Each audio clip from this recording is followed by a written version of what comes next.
बिस्मिल्लाहिर्रहमानिर्रहीम। अस्सलाम वालेकुम। डॉक्टर मुनव्वर हुसैन आपके पेश खिदमत है। आज के वीडियो का सवाल है कि रूस, चीन और ईरान इनकी कुर्बतें क्यों कर बढ़ रही हैं, और न फ़कत ये कि कुर्बतें आपस में बढ़ रही हैं बल्कि वो कुर्बतें एक स्ट्रेटजिक अलाइंस का रूप धार रही हैं। क्या इसे हम सिचुएशनल अलाइंस कह सकते हैं? इस सवाल के जवाब को देखने के लिए आपको मेरे कई वीलॉग्स देखने होंगे। टाइम की किल्लत के बायस एक वीलॉग एक सर्टेन टाइम से ज़्यादा मैं नहीं बढ़ा सकता। इससे पहले कि मैं इस पे बहस का आगाज़ करूं, मैं बहुत मशकूर हूं उन दोस्तों का जो मेरे वीलॉग्स के ऊपर कमेंट देते हैं, स्पेशली जो CSS के बच्चे हैं, इंटरनेशनल पॉलिटिक्स, इंटरनेशनल रिलेशंस के, और वो दोस्त जो भारत से, पाकिस्तान से, बांग्लादेश से, US और मगरब से और मिडल ईस्ट से और फार ईस्ट एशिया से देखते हैं और अपने कमेंट्स का इज़हार भी करते हैं। मेरी गुजारिश ये है कि इस वीडियो को मज़ीद आप फैलाएं अगर आपको अच्छी लगे, और अगर आपने इस चैनल को सब्सक्राइब नहीं किया तो सब्सक्राइब करना भी ना भूलें। सर्द जंग का ख़ात्मा, अगर आप जियो पॉलिटिक्स के अंदर देखें तो ये एक वाटरशेड इवेंट था इंटरनेशनल पॉलिटिक्स के अंदर। और सर्द जंग का ख़ात्मा फ़कत ये ख़ात्मा नहीं था बल्कि इसके बाद एक बड़े ग्लोबल पावर का टूटना, या जिसे आप डिसइंटीग्रेशन कहते हैं, वो भी हुआ सोवियत यूनियन का। इस हवाले से नतीजतन अमेरिका एक अनचैलेंज्ड पावर, सदियों के बाद एक अकेला मुल्क उभरा और उसने अपनी धाक को बिठाना शुरू कर दिया, और उसके मुकाबले में ताकत के हवाले से कोई भी मद्दे मुकाबिल बाकी नहीं था। ये वही वक्त था 1990 की दहाई का जिसमें अमेरिका के अंदर एक बहस चल पड़ी कि अमेरिका की खारजा पॉलिसी क्या होनी चाहिए। बिल्कुल इसी तरह जिस तरह हेनरी किसिंजर ने किसी वक्त 1970s में, और उसके बाद उससे पहले 1950 और 60 की दहाई में हैंस मार्गन्था ने अपनी किताब, जो मशहूर किताब है पॉलिटिक्स अमंग नेशन, उसमें अमेरिका की खारजा पॉलिसी को एक रहनुमाई दी। बिल्कुल इसी तरह अमेरिका के अंदर बहस चली कि अब सर्द जंग के खात्मे के बाद और अमेरिका एज अनप्रेसिडेंटेड पावर के तौर पे जो उभरा है, इसमें अमेरिका की खारजा पॉलिसी क्या होनी चाहिए।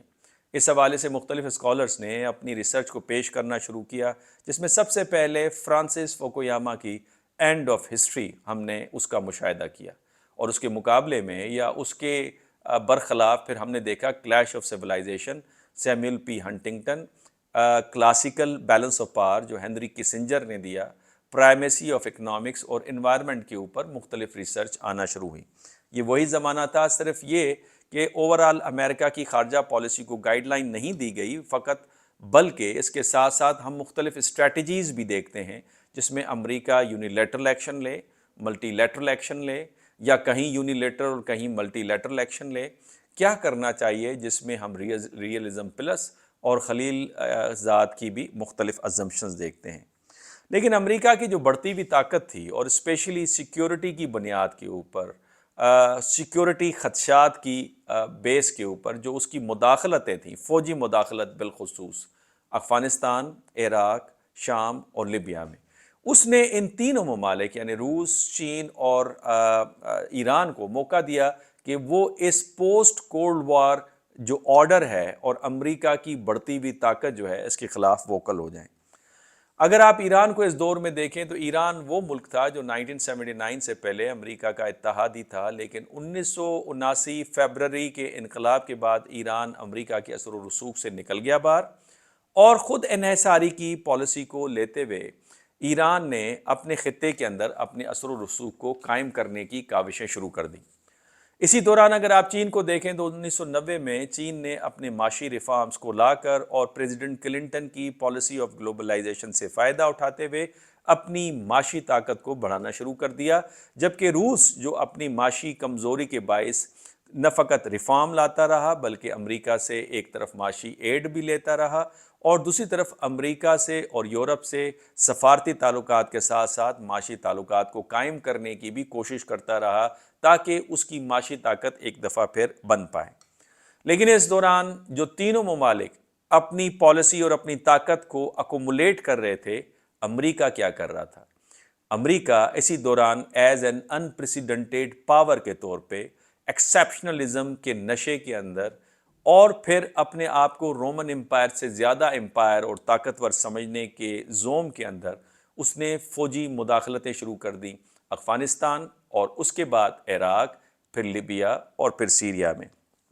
جس کا نتیجہ یہ نکلا کہ امریکہ کا تاثر کو ناقابل تلافی نقصان پہنچا۔ وہ امریکہ جو سر جنگ کے اندر leader of free world, champion of democracy سمجھا جاتا تھا، اسی امریکہ کے اوپر تنقید شروع ہو گئی۔ نتیجتاً امریکہ کی جو فوجی مداخلتیں تھیں مختلف ممالک کے اندر، جس کا میں نے ابھی تذکرہ کیا، اس نے چین، روس اور ایران جو پہلے سے امریکہ کی بڑھتی ہوئی طاقت کے اوپر کسی حد تک اس پہ تنقید کرتے تھے، اب وہ پوسٹ کولڈ وار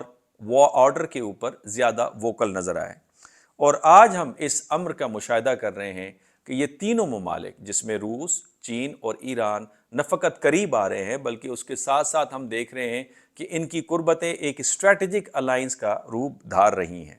سوال یہاں پہ یہ پیدا ہوتا ہے کہ کیا ان کی قربتیں ہم اسے سچویشنل الائنس کہہ سکتے ہیں؟ اس سوال کو سمجھنے کے لیے آپ کو 3 پہلوؤں سے چیزوں کو سمجھنا ہوگا۔ پہلا پہلو یہ کہ خارجہ پالیسی کے مختلف سورسز ہوتے ہیں، اور سب سے زیادہ پر اثر سورس اسے ہم کہتے ہیں ایکسٹرنل سچویشن، یعنی بیرونی صورتحال۔ اس بیرونی صورتحال کو سمجھنا پالیسی میکر کے لیے انتہائی ضروری ہوتا ہے، جسے ہم کہتے ہیں کہ اس کی وضاحت کی جاتی ہے یا اسے ڈیفائن کیا جاتا ہے، کہ جس کو ہم سواٹ انالیسس بھی کہتے ہیں، کہ آپ کی اس بیرونی صورتحال میں آپ کو کیا خطرات لاحق ہیں، آپ کو کیا مواقع میسر ہیں، اس میں آپ کی مضبوطی کیا ہے اور اس میں آپ کی کمزوریاں کیا ہیں۔ اس حوالے سے جو بیرونی صورتحال تھی، ان تینوں ممالک کو اکٹھا لانے میں اس نے ایک اہم کردار ادا کیا، جو تاریخی طور پر ایک دوسرے سے مختلف یا جن کے مفادات کا کسی حد تک ٹکراؤ نظر آتا تھا، بالخصوص روس اور ایران کا۔ لیکن اس ایکسٹرنل سچویشن نے تینوں ممالک کو اس قابل چھوڑا کہ وہ ایک دوسرے کے قریب آئیں، اور نہ فقط قریب آئے بلکہ اس کو اسٹریٹجک الائنس کے روپ میں انہوں نے دھارنا شروع کر دیا۔ دوسرا اہم اس کا پہلو مفادات کی یکسانیت، جہاں پہ ہم اکثر یہ سنتے ہیں، بلکہ آپ نے یہ سمجھا بھی ہوگا کہ ہم انٹرنیشنل پالیٹکس میں ہمیشہ یہ بات کرتے ہیں کہ there is no permanent enemy, there is no permanent friend, but interest is always permanent۔ تو مفادات کی یکسانیت نے، جس میں امریکہ کے بڑھتے ہوئے اثر و رسوخ اور اس کی فوجی مداخلتوں کو روکنے کے مفاد کے اوپر تینوں ممالک کی قربتیں ہمیں نظر آتی ہیں، اور یہ وہی قربتیں ہیں جو ایک اسٹریٹجک الائنس کا روپ دھار رہی ہیں۔ اور تیسرے پہلو کے حوالے سے سمجھنے کے لیے کہ یہ اسٹریٹجک الائنس کیا سچویشنل ہے، آپ کو تینوں ممالک کے تاریخی پس منظر میں جانا ہوگا کہ یہ اسٹریٹجک الائنس کی شروعات کیسے ہوتی ہے، اور اس سے پہلے ان تینوں ممالک کے درمیان میں کس قسم کے تعلقات تھے۔ یہاں پہ میں ویڈیو کو روکتا ہوں، نیکسٹ ویڈیو کے اندر میں تاریخی پس منظر کے اوپر بات کروں گا۔ اجازت دیجیے، اللہ حافظ۔